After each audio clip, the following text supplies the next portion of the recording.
Darkness loomed within the stone walls of the prison. A single shaft of moonlight pierced through the narrow window, casting long shadows on the cold floor. John the Baptist, bound in chains, remained unshaken, his eyes reflecting an unyielding faith. The heavy door creaked open, and a servant entered, his face tense with unspoken words. "John, the ruler still holds you captive," the servant murmured. "Your words against his marriage have angered him greatly." John lifted his gaze, calm yet resolute. "I spoke only the truth. It is not lawful for him to have his brother's wife." The servant hesitated. "The people believe you are a prophet. But Herodias, she seeks your end." The air was thick with music and laughter in the grand banquet hall. Golden torches flickered against marble columns as noblemen feasted, their goblets overflowing with wine. At the head of the table sat Herod, draped in fine robes, his eyes alight with pleasure. Before him, Salome, daughter of Herodias, moved with elegance, her dance mesmerizing the onlookers.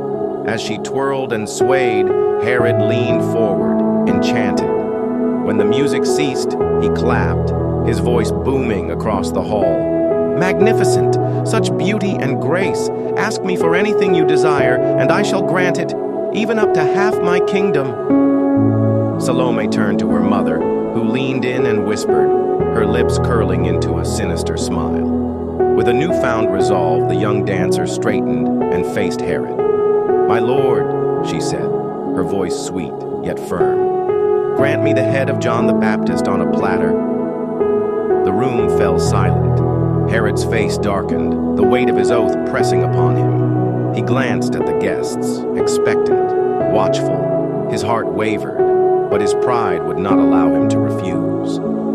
"The king has spoken," he declared, though sorrow laced his voice. In the depths of the prison, the flickering torchlight cast eerie shadows against the damp walls.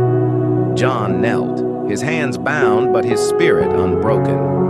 The heavy footsteps of the guard echoed through the corridor. "The order has been given," the guard stated, sword in hand. John lifted his eyes toward the heavens, a serene peace upon his face. "May the will of the Lord be done." The flame wavered. Silence followed. Back in the banquet hall, the celebration had quieted. A servant entered, carrying a silver platter, its contents concealed beneath a cloth. He knelt before Salome and slowly uncovered it. Gasps rippled through the hall. Herod turned away, his face pale, while Herodias' eyes gleamed with satisfaction. The guests shifted uncomfortably, their feast now tainted with the weight of what had transpired. The music had stopped, the revelry had soured. Justice or treachery?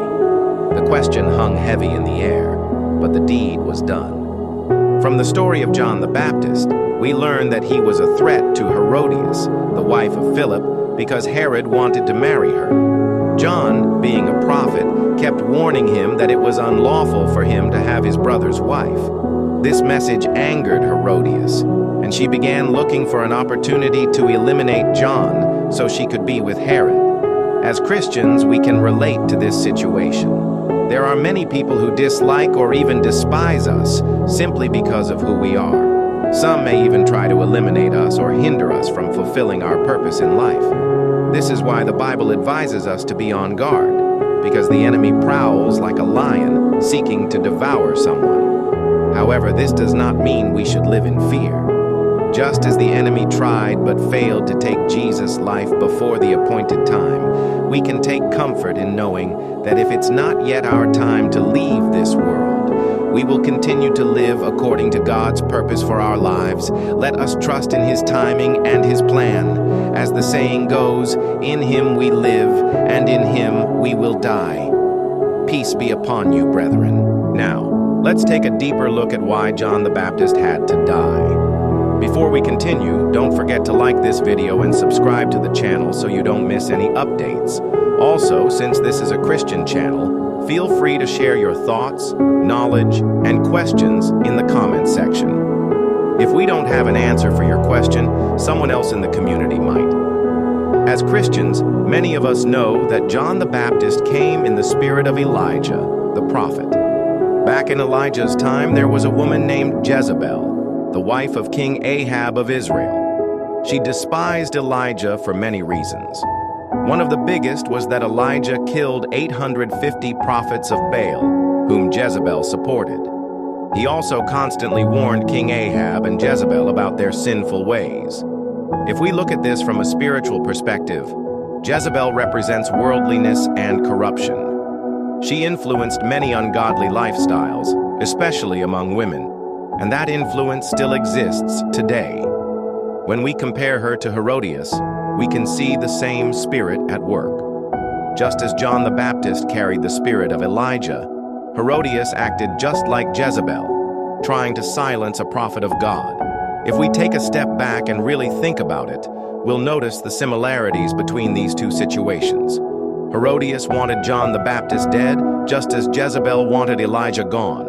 Her actions were a continuation of that same rebellious spirit. That's the deeper reason why John had to die. It wasn't just about Herod's promise, it was a spiritual battle. As followers of Christ, we must be aware of this same spirit at work today. We shouldn't allow worldliness and corruption to influence us or take us away from God's purpose. Instead, we must stay focused on our calling and remain faithful so that God's name will be glorified. Let's have a discussion. Share your thoughts in the comments, and let's grow together in faith. Thanks for watching.